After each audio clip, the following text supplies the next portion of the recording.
Espíritu de Dios pueda ministrarnos a cada uno de nosotros, y que tu palabra pueda ser una palabra edificante, de bendición para las personas.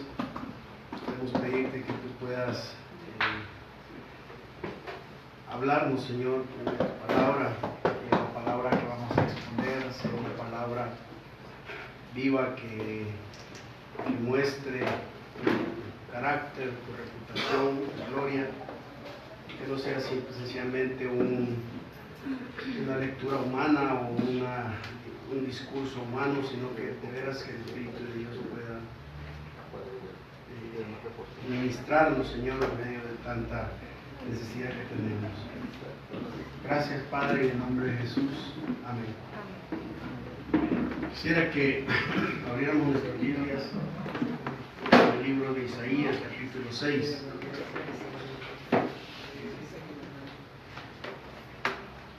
Dice Isaías capítulo 6, versículo 1. En el año que murió el rey Usías, vi yo al Señor sentado sobre un trono alto y sublime, y sus faldas llenaban el templo. Por encima de él había serafines, cada uno tenía 6 alas, con 2 cubrían sus rostros, con 2 cubrían sus pies y con 2 volaban. Y el uno al otro daba voces diciendo: Santo, Santo, Santo, Jehová de los ejércitos, toda la tierra está llena de su gloria. Y los oficiales de las puertas se estremecieron con la voz del que clamaba, y la casa se llenó de humo. Entonces dije: ay de mí, que soy muerto, porque siendo hombre inmundo de labios y habitando en medio del pueblo que tiene labios inmundos, han visto mis ojos al Rey, Jehová de los ejércitos. Y voló hacia mí uno de los serafines, teniendo en sus manos un carbón encendido, tomado del altar con unas tenazas, y tocando con él sobre mi boca, dijo: he aquí que esto tocó tus labios, y es quitada tu culpa y limpio tu pecado. Después de eso, después oí la voz del Señor que decía: ¿a quién enviaré? ¿Y quién irá por nosotros? Entonces respondí yo: heme aquí, envíame a mí. Y dijo: anda y di a este pueblo, oíd bien y no entendáis, ved por cierto, mas no comprendáis. Engruece el corazón de este pueblo y agrava sus oídos y ciega sus ojos, para que no vean con sus ojos, ni oiga con sus oídos, ni su corazón entienda y se convierta, y haya para él sanidad. Y yo dije: ¿hasta cuándo, Señor? Y respondió él: hasta que las ciudades estén asoladas y sin morador, y no haya hombre en las casas, y la tierra esté hecha un desierto, hasta que Jehová haya echado lejos a los hombres y multiplicado los lugares abandonados en medio de la tierra. Y si quedare aún en ella la 10ª parte, esta volverá a ser destruida.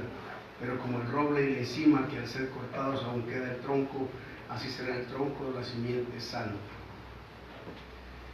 Hemos estado con la serie Encontrándonos con Dios, y el domingo pasado hablábamos de Elías y de cómo él enfrentaba el fracaso y las situaciones del desánimo que había tenido en su propia vida. En esta mañana quisiera que nos enfocáramos en Isaías y hablar un poco acerca de qué pasa cuando nuestros sueños se frustran, cuando lo que en un momento determinado nosotros quisimos lograr o deseábamos lograr se vienen abajo, se destruyen.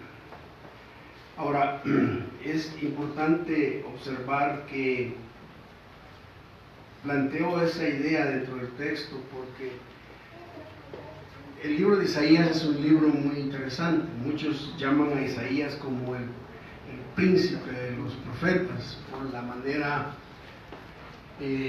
muy literal, muy artística de dar sus mensajes. Isaías es un profeta muy puntual, tiene una visión profética muy que pega cabal en lo que Dios quería decir a la gente. Pero el libro de Isaías habla de los primeros 5 capítulos sobre la experiencia de cómo es todo el ambiente en el que Isaías se está desenvolviendo. Es el único libro en donde el llamamiento y la vocación del profeta es narrada 5 capítulos después.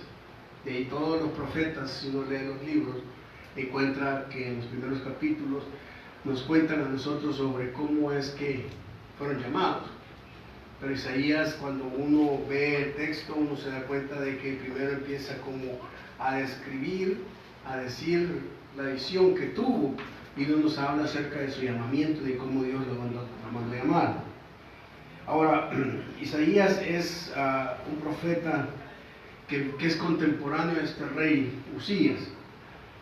En el capítulo comienza con una noticia dramática. El año en que murió el rey Usías, vi yo al Señor sentado sobre un trono alto y sublime, y sus faldas llenaban el templo. Tal vez para nosotros la historia de Usías no tendría mayor sentido, pero para Isaías sí, porque Usías, según las narraciones bíblicas, Usías fue uno de los mejores reyes que existió. De hecho, cuando uno estudia la historia de Usías, uno se da cuenta de que Usías vivió 52 años de paz en su reino. Por 52 años de paz, Usías creció, Israel lo multiplicó, lo fortaleció, hizo un ejército, construyó máquinas. Todos creían que con Usías habían llegado al cumplimiento de la profecía de Dios que le había dado a David, de que iban a ser cabeza de naciones. Toda una generación, quiere decir que los que estaban hasta los 50 años, en el tiempo de que vivía Usías, conocían al rey y conocían toda su experiencia. Cuando uno mira la relación entre Isaías y Usías, es una relación muy cercana. Isaías estuvo varias veces en varios eventos con Usías, y Usías había sido un extraordinario rey. Isaías era muy fiel a Usías y tenía una devoción al rey por ser un rey bueno. El problema con Usías es que en el último año de su vida él cometió un error, y ese error le costó caro. Él decidió en un momento determinado de su carrera meterse a querer ministrar como sacerdote en el templo, y los sacerdotes se le opusieron a él, diciéndole que como rey no tenía ninguna autorización para entrar al templo y ministrar como sacerdote. Y Usías se molestó, y los sacerdotes se opusieron, y Dios le envió una lepra a Usías. El último año de su vida, Usías fue aislado y puesto en un lugar, y su hijo Joram reinó en lugar de él, aunque Usías estaba todavía vivo. Cuando Isaías vio que Usías murió, para Isaías era una ruptura de sus sueños con respecto a Israel.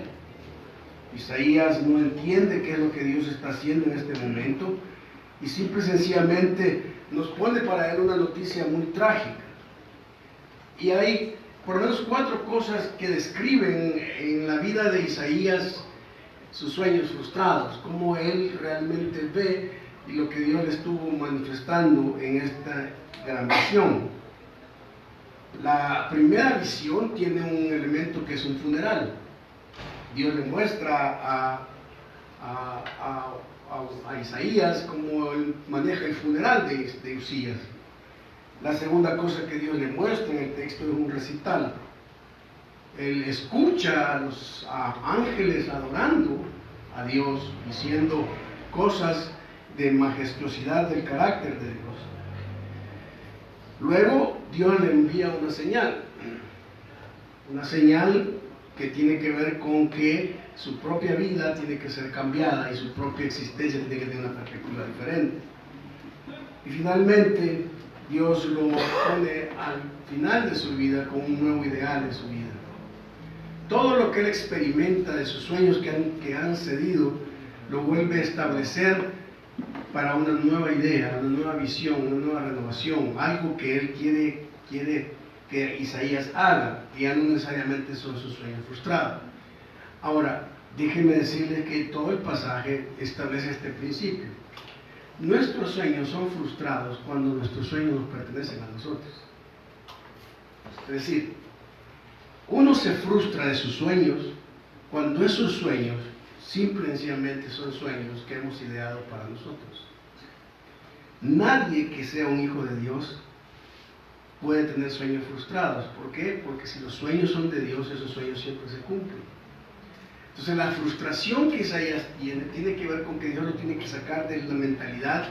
Estás así y tenés esa situación porque lo que estabas soñando, lo que habías propuesto para tu vida era un plan que simple y sencillamente no encajaba con el plan. Entonces Dios lo que tiene que hacer es destruirlos para que Isaías vuelva a entender que un sueño se realiza y se compone bien cuando está enfocado en lo que Dios quiere en nuestras vidas. Y esto se aplica a cualquier área de la vida. En el matrimonio, en los estudios, en el trabajo, en la vida personal, todo lo que nosotros decimos vamos a hacer y soñar, debemos entender que sea un sueño que procede de Dios y que es algo que Dios está haciendo y nosotros estamos respaldados por Dios. Si nosotros caminamos solo con nuestros propios sueños, simple y sencillamente al final tendremos frustración. Ahora observemos entonces qué es lo que el pasaje dice. La primera cosa es que la muerte de nuestros sueños empieza con un funeral. Es la muerte de nuestros sueños. Esta muerte de nuestros sueños la va a enfrentar con la autoridad de Dios. Porque al final, si se muere lo que nosotros deseamos, simple y sencillamente Dios está estableciendo su autoridad con nosotros.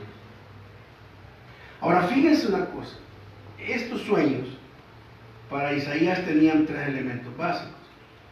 Primero, su sueño se ha muerto porque el momento en el que él está viviendo demuestra que su sueño muere. Dice el año en el que murió el rey Usías. Ese año para Isaías es un año que no es un año de lo mejor.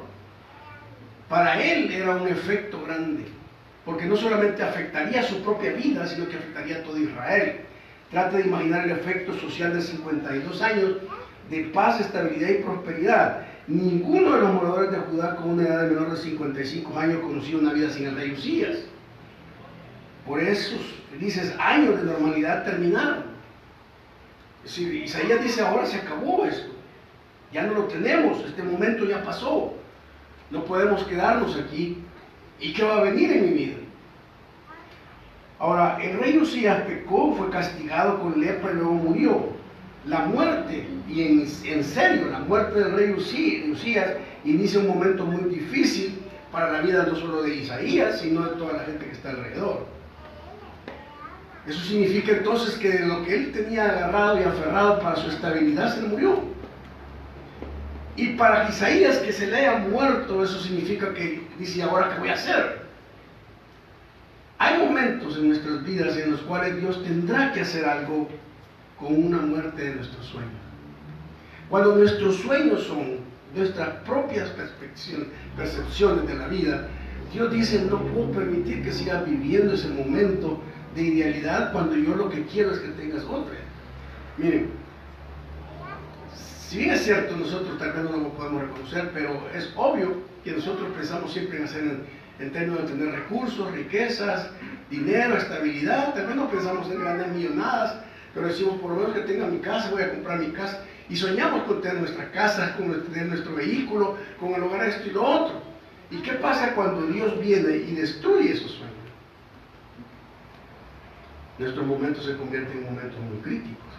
Y si no manejamos esos momentos, entonces vamos a tener serios problemas. Pero esos sueños frustrados de Isaías no solamente tienen sus momentos, también tienen sus eventos. Dice, el año que murió el rey Usías, esta muerte de Usías llega a un momento en que él dice, este evento de la muerte de Usías nos va a ocasionar que los enemigos nos invadan, que volvamos a tener guerra, que volvamos a tener circunstancias difíciles. ¿Y qué va a pasar con nuestra ciudad, con nuestra nación? ¿Qué es lo que Dios va a hacer con esto? Esos eventos que Dios también nos anticipa. Mire, cada una de las veces que nosotros tenemos temor con los eventos es porque estamos anticipándonos a qué va a ocurrir. Tal vez ni siquiera sabemos lo que va a ocurrir, pero Dios dice, ¿qué va a pasar? ¿Qué es lo que está ocurriendo? ¿Qué va a ocurrir? que ese evento, esto va a pasar. Y Dios dice, yo controlo tus momentos y controlo tus eventos. ¿Por qué? Porque todo lo que nos ocurre alrededor de nuestras vidas, Dios lo va controlando. Ahora, la tercera que veo yo, el versículo dice que en la muerte de nuestros sueños, Dios no solamente nos desestabiliza los momentos, controla los eventos, sino que a través de eso nos hace a nosotros tener descubrimientos en nuestras vidas. El versículo dice, versículo 1, vi yo al Señor sentado sobre un trono, alto y sublime, y sus faldas llenaban el templo. La expresión vi es importante, porque la expresión vi es una expresión que puede se relaciona con distinguir y discernir. En realidad la traducción del pasaje debería ser, en el año que murió el rey Usías, descubrí yo al Señor sentado sobre un trono alto y sublime, y sus faldas llenaban alto y sublime. A mí me gustó esto, ¿sabe por qué? Porque entonces vino Isaías y dijo, ok, mi momento es difícil, los eventos son traumáticos, pero ahí estoy haciendo varios descubrimientos. Y el primer descubrimiento que hago es que mientras un rey terrenal está sentado y muerto en un funeral, mi rey, el rey sobre toda la tierra, está sentado en el trono calmado y tranquilo, controlando todas las circunstancias. Vean que Dios es bueno porque Él está sintiendo la ausencia de un rey terrenal, pero le muestra la visión de un rey celestial. Y lo que Dios le está diciendo a Isaías es, man, se pueden morir Usías, se te pueden morir todos los reyes terrenales, pero yo sigo siendo rey. Y estoy sentado en el trono, controlando todo. Mi reinado es superior al reinado de Usías. ¿Y qué experiencia para él? Ahora, esos sueños que Dios le dice es, soñá conmigo, ve a mí, a mi persona, mírame a mí. Porque aquel que realmente se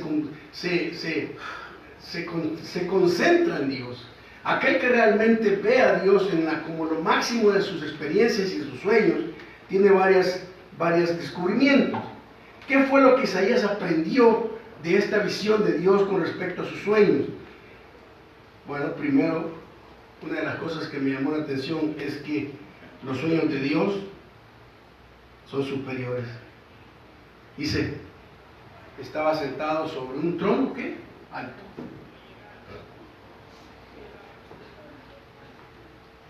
Todo lo que se relaciona con Dios es alto. Observe que no utiliza la palabra grande, porque nosotros no estamos llamados a tener sueños grandes, sino que nuestros sueños son altos. ¿Por qué? Porque la altura depende del carácter de Dios en nuestras vidas. Yo no sé que hay personas que están gastando su vida en sueños tan bajos, cuando pudieran haber gastado su vida en sueños altos.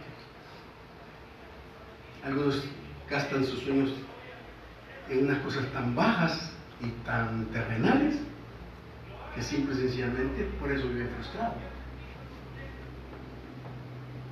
Los sueños de Dios son altos. Los sueños de Dios son altos, son superiores, pero una cosa... Y me puse a pensar qué significa la palabra sublime. ¿Sabe lo que significa sublime? La expresión sublime tiene dos connotaciones. Por un lado, se define sublime como algo que es extraordinariamente bello y que produce gran emoción, pero por otro lado también se define como algo que es excepcional por su altura moral o estética. Los sueños de Dios siempre tienen esa calificación. Quiere decir que cuando nosotros aspiramos a algo de Dios y hacemos lo que Dios quiere, estamos llevando nuestra vida al máximo nivel espiritual. Ahora yo le voy a preguntar a usted, lo que usted está haciendo hoy, lo que está pensando hacer, ¿realmente Dios está en eso? Lo que usted anhela o sueña tener en su vida, ¿realmente cree que Dios está en eso?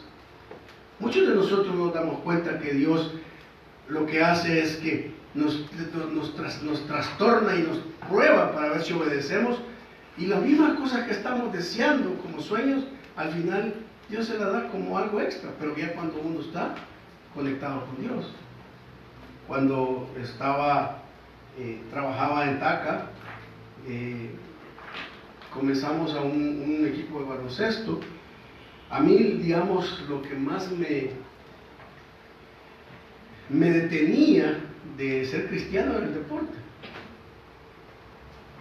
Y cuando acepté a Cristo, yo tenía la idea de que tenía que abandonar todo eso. Y seguí jugando. Y el año en el que me aceptaron en el seminario,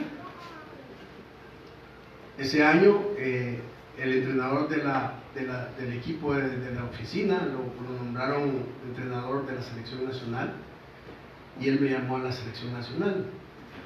Pero coincidía que empezaba en la selección nacional cuando empezaba a irme para Ceteca. Y créanme, para mí fue una cuestión bien difícil, porque mi sueño siempre había sido jugar baloncesto en la selección nacional. Y el diablo es tan sutil que le pone a uno. Lo pude haber hecho es, me voy el otro año, y juego un año. Y lo interesante del caso es que mi tristeza era: ya no voy a poder jugar basquetbol, porque allá voy a estar solo orando, leyendo la Biblia, estudiando la palabra. No sabía que era el Ceteca. Y me dolió tanto, me hicieron tanto bullying mis compañeros y hasta el entrenador por la decisión. Y cuando llegué a Ceteca, los 5 años que estuve en Ceteca fueron los 5 años cuando jugué más baloncesto que en toda mi vida. Es como que Dios dice: es que tienes que ubicarte. ¿Cuáles son tus sueños? ¿Qué es lo que realmente está haciendo Dios? Si son sublimes, si son dignos de máxima pasión para Dios, si Dios está ahí. Miren, que tengan un trabajo, que tengan todo eso, pueden ser grandes sueños, pero si esos sueños no está el Rey de Reyes, simplemente son sueños frustrados. Y por eso es que muchas veces podemos estar frustrados. Ahora, la otra cosa interesante es que cuando nosotros vemos los sueños de Dios, no solo son altos, superiores y sublimes, sino que los sueños de Dios llenan. Observen lo que dice ahí: y sus faldas llenaban el templo. La expresión llenar significa no hay ningún espacio vacío que no alcance. Es importante entender que cuando nosotros seguimos los sueños de Dios, no importa dónde estemos, porque cuando lleguemos con los sueños de Dios, ellos van a llenar totalmente el lugar donde nosotros estamos. Iba a decir algo en la escuela ahora, pero no, porque lo están grabando, entonces yo no lo voy a decir. Pero muchas veces ustedes se van a dar cuenta que nuestras situaciones, ¿qué de bueno puede tener una rutina diaria de lo que hacemos y todo? Pero si yo estoy persiguiendo que el sueño de Dios esté ahí, ¿qué es lo que realmente puede hacernos persistir? ¿Por qué creen ustedes que mi esposo y yo renunciamos a muchos ofrecimientos? Porque ahorita nosotros ya hubiéramos hecho pisto en la teología, viviéramos en Estados Unidos haciendo dinero como algunos. Pero porque Dios nos prometió y nos dijo que su sueño era haber levantado una generación nueva con un estilo nuevo, y tuvimos que renunciar a muchas cosas. ¿Por qué es que nos frustramos? Porque simple y sencillamente los sueños que no son de Dios no nos llenan. Si para mí mi futuro esposo o mi esposa es lo que me va a llenar, o los hijos y las hijas son los que me van a llenar, tengo un serio problema. Porque si el sueño de Dios es que yo no tenga hijos e hijas, no debo frustrarme por eso. ¿Por qué? Porque el sueño de Dios es ese. Y Él va a tener algo con nosotros diferente, a pesar de que nos haga morir algo que nosotros anhelamos y deseamos. La mayoría de los sueños de Dios mata muchas cosas que nos gustan, muchas cosas que nos ha metido la sociedad, que nos hacen pensar que tenemos éxito. Pero no, simple y sencillamente, si Dios es el control y Dios es el que anhela y estoy siguiendo los sueños de Dios, me van a llenar a pesar de que tengan carestías en cosas que no he logrado como mi propia vida. Ahora, en segundo lugar, nosotros encontramos un recital, y ese recital es interesante, porque dice, ahora, una cosa en versículo 2, me gusta porque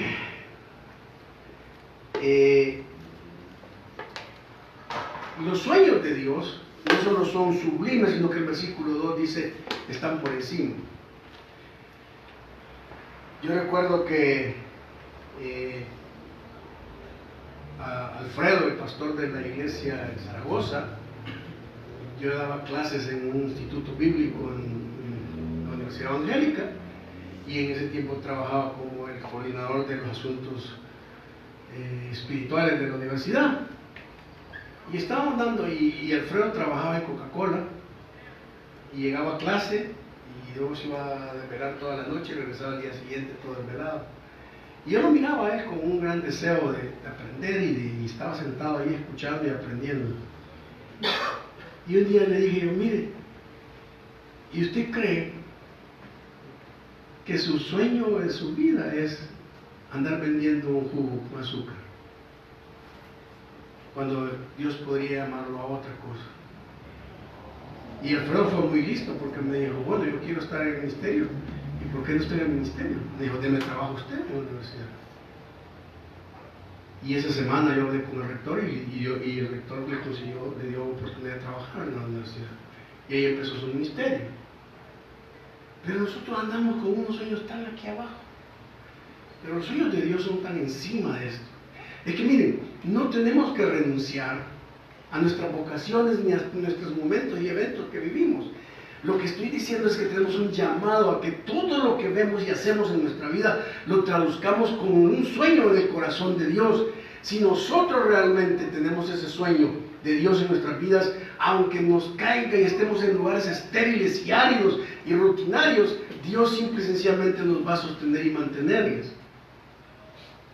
Hablando con un amigo en Guatemala, me dijo, mira, quisiera ver si me puedes prestar los teléfonos de fulano, fulano y fulano. Son tres compañeros nuestros de Ceteca que estaban en algún lugar trabajando. Esta semana me llamó y me dijo, fíjate que hablé con fulano, fulano y fulano. Y me dijo, y fíjate que los tres ya están jubilados, me dijo. Ya no predican, no enseñan, van a la iglesia de vez en cuando. Y me puse a pensar, ¿será que el ministerio cristiano es jubilación? ¿Por qué aquí lo hemos hecho tan secular? Miren, en los sueños de Dios no existe jubilación. Usted seguirá hasta que Dios se lo lleve. Porque el que sueña como Dios sueña, hay intensidad y pasión en su corazón. Y nada lo detiene. El problema es que Dios no está reflejado en nuestras intensidades. Ahora observe usted el recital, dice el versículo. Dice, por encima de él había serafines, cada uno tenía 6 alas, con 2 cubrían su rostro, con 2 cubrían sus pies, y con 2 volaban. Una de las cosas que me llamó la atención es que cuando nosotros nos metemos en la esfera de los sueños de Dios, vamos a ser expuestos a cosas sobrenaturales y a cosas extrañas. Porque la descripción de los serafines, estamos hablando de 6 alas, 2 ojos, dicen que se cubrían los ojos, el rostro, y luego con las otras 3 volaban. Es una visión bastante rara ver esa visión. Pero es que lo que Dios hace es raro.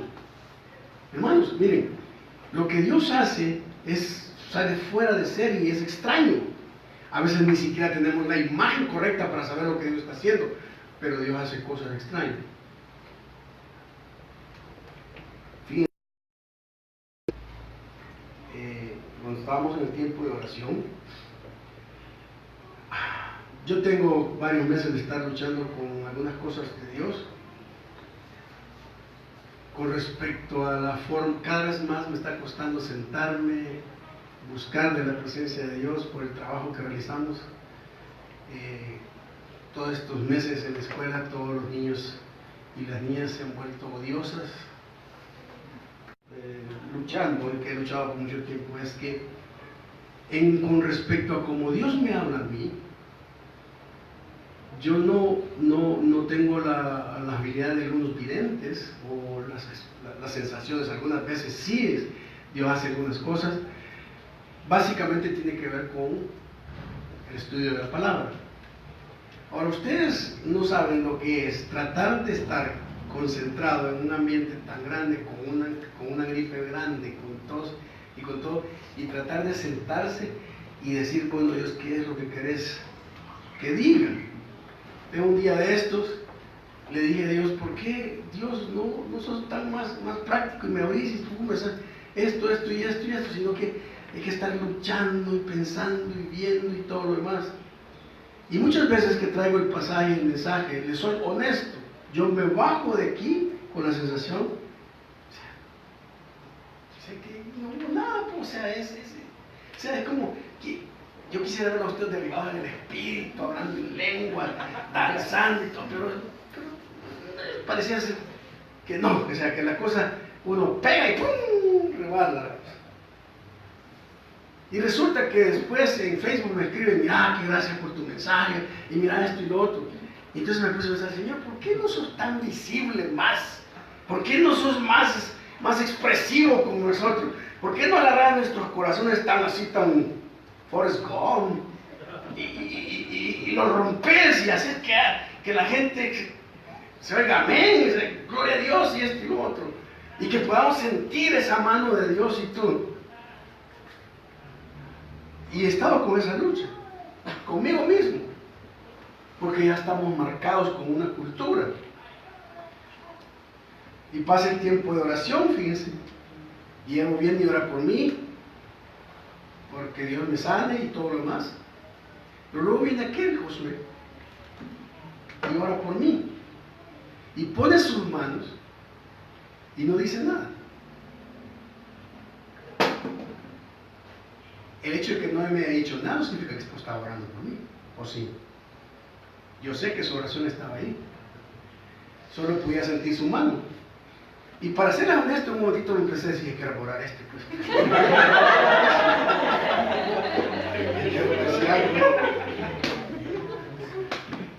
Y aquí me va a decir algo esto. Y yo estaba de esperar y esperar. Pero entonces empecé a decir, ok, es lo que Dios está diciendo. Mira, el que no me oigas tan audiblemente no quiere decir que no estoy haciendo algo por vos. Lo que importa es que sientas mi mano. ¿Sí? Y eso, hermano, es lo que muchas veces nosotros queremos, esto, pero Dios dice, no, tranquilo, yo no voy a hacer mucha laraca, ni voy a hablar tanto. Lo que quiero decirte es que yo esté callado no quiere decir que no te estoy hablando ni estoy haciendo algo por tu vida. Lo único que quiero decirte es que sientas mi mano en tu presencia. Y eso es lo que Dios me ministró con la oración de Josué. Y esos son los sueños. Los sueños es que veo tantos gritos afuera, pero Dios me dice, sigue, ahí voy. Aunque yo no voy a estar... Es que miren, ¿sabe que a mí una de las cosas que más me impresiona de Dios es que Dios no es gritón?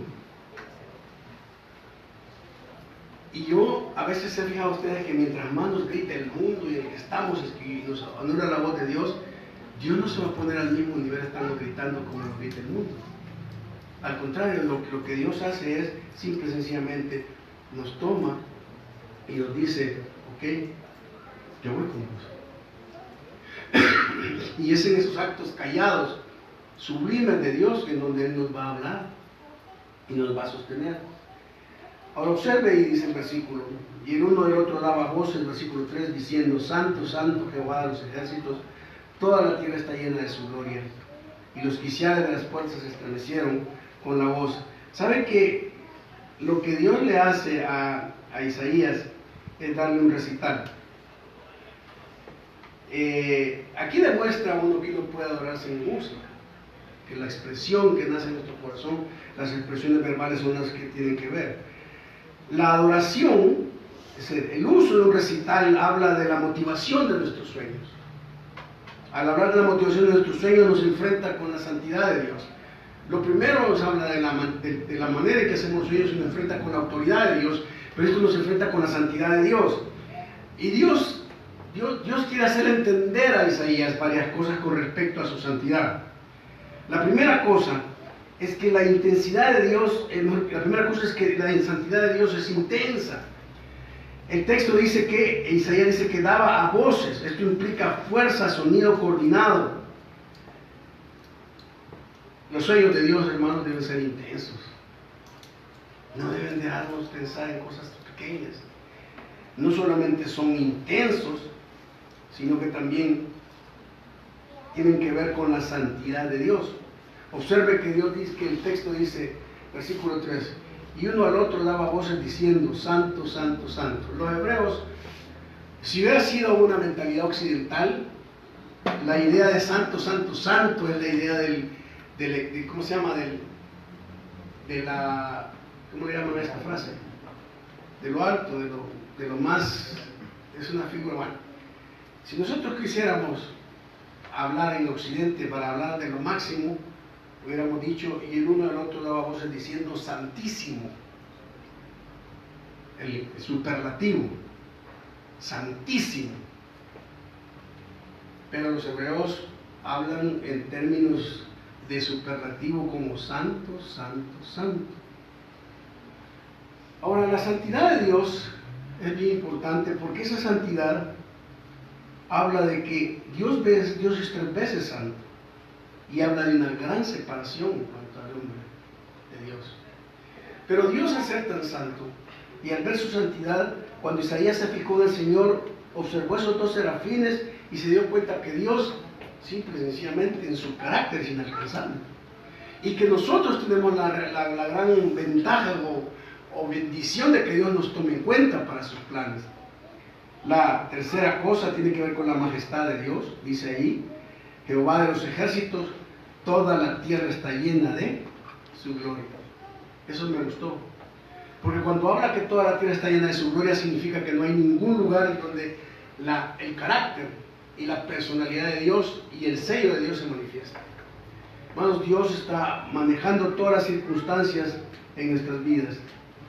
Ahora, al final, una de las cosas importantes, la tercera cosa, es que habla de una señal. La señal no lo lleva a uno con autoridad ni con lo que tiene que ver con la majestad de Dios, sino que habla de la intimidad con Dios. La señal tiene que ver con 3 cosas. Primero, los 3 elementos importantes en el texto tienen que ver con la señal, tiene que ver con una evaluación. Dice el versículo 5, entonces dije, ay de mí, que soy muerto, porque siendo hombre inmundo de labios y habitando en medio de pueblo que tiene labios inmundos, ha visto mis ojos al Rey Jehová de los ejércitos.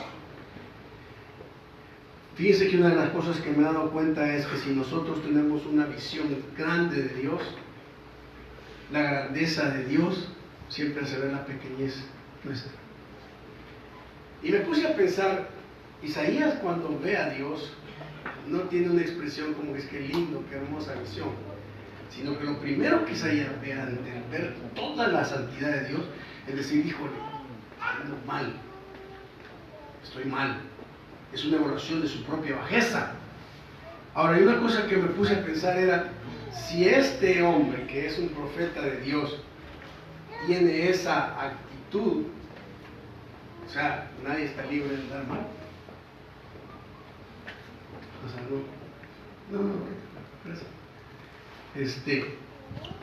no va a estar libre de hacerlo. A mí lo que me parece curioso es que diga, soy hombre de labios inmundos. Quiere decir que la expresión inmundo no solamente es que fuera un mal hablado, o que dijera palabras obscenas, incluye eso, sino que habla de una persona muy fuerte para hablar, pero también habla de personas que a veces hasta blasfema, que a veces toma las cosas de Dios tan a la ligera y habla de las cosas de Dios a la ligera. La idea es que Isaías, de alguna manera, todo el ambiente en el que estaba inmerso le había afectado. Y Isaías dice, señores, de plano, yo soy un hombre inmundo y lo soy porque habito en medio de un pueblo de labios inmundos. Eso quiere decir, mis hermanos, que para Dios lo que hablamos, como lo hablamos, lo que hablamos, es importante. A veces somos tan libres para decir cosas y expresiones que puedan después ocasionar una ofensa a Dios. Y Dios quiere que nosotros tengamos, si vamos a ser portavoces de Él, es obvio que necesita que nuestra boca se purifique con un idioma de Dios. Observa lo que dice ahí, la evaluación, pero luego viene la restauración, versículo 6. Y voló hacia mí uno de los serafines teniendo en su mano un carbón encendido, tomado del altar con unas tenazas, y tocando con él sobre mi boca, dijo: he aquí que esto tocó tus labios, y es quitada tu culpa, y limpio tu pecado. ¿Alguna vez ustedes le han puesto un carbón en la boca? Encendido. ¿Creen que es doloroso eso? ¿Ah? O sea, es tan interesante que miren, vean esto, miren este detalle. Dice, y voló hacia mí uno de los serafines, teniendo en su mano un carbón encendido, tomado del altar, ¿con qué? Con unas tenazas. Cuando toman del altar no son tan livianos para tomarlo, sino que lo toman con unas tenazas.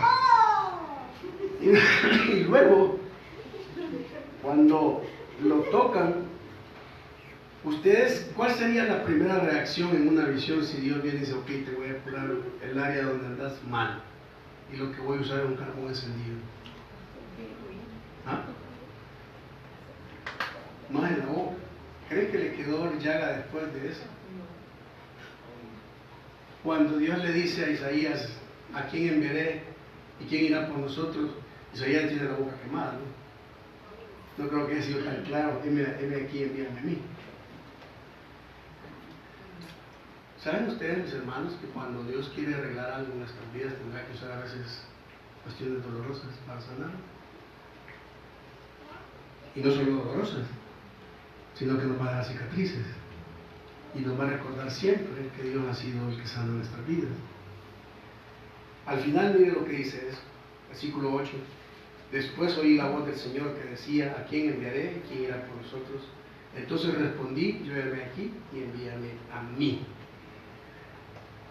Yo he escuchado grandes conferencias misioneras con ese lema, heme aquí, ¿quién irá? ¿A quién enviaré y quién irá por nosotros? Y dice, heme aquí, envíame a mí. Y se levantan grandes conferencias misioneras sobre eso. Pero entiendan esto. En el templo en donde Dios está hablando con Isaías, cuando Él le dice y hace el llamamiento y dice, ¿a quién enviaré y quién irá por nosotros? Isaías recibe el llamamiento y mira para su alrededor.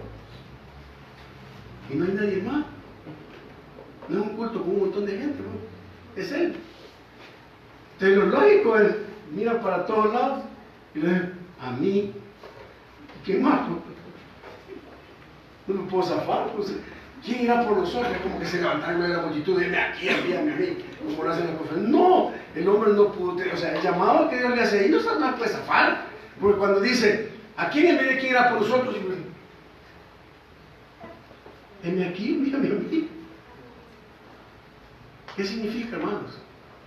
El llamado es para usted, no es para los demás.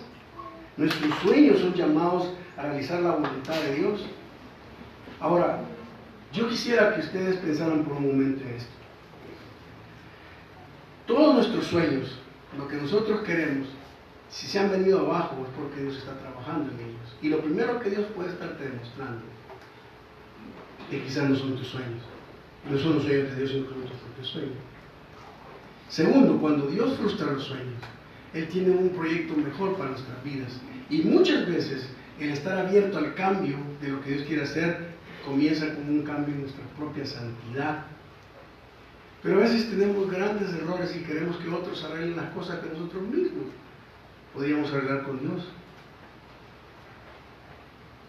Les hago una pregunta.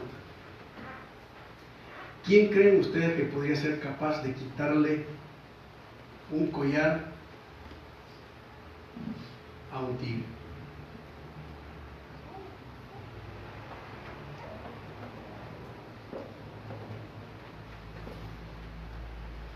¿Quién creen ustedes que sería capaz de quitarle el collar a un tigre?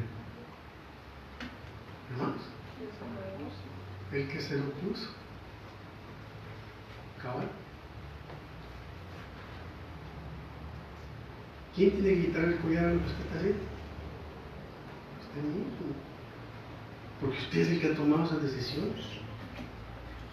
Dios realmente lo que quiere es darle mejores sueños. Y los sueños de Dios son superiores, altos, sublimes, llenan, contemplan nuestras vidas. No permita que por un sueño tan humano y terrenal los sueños de Dios frustren. Porque Dios tiene una mejor vida para nosotros. ¿Cree eso usted, hermano? Vamos a orar.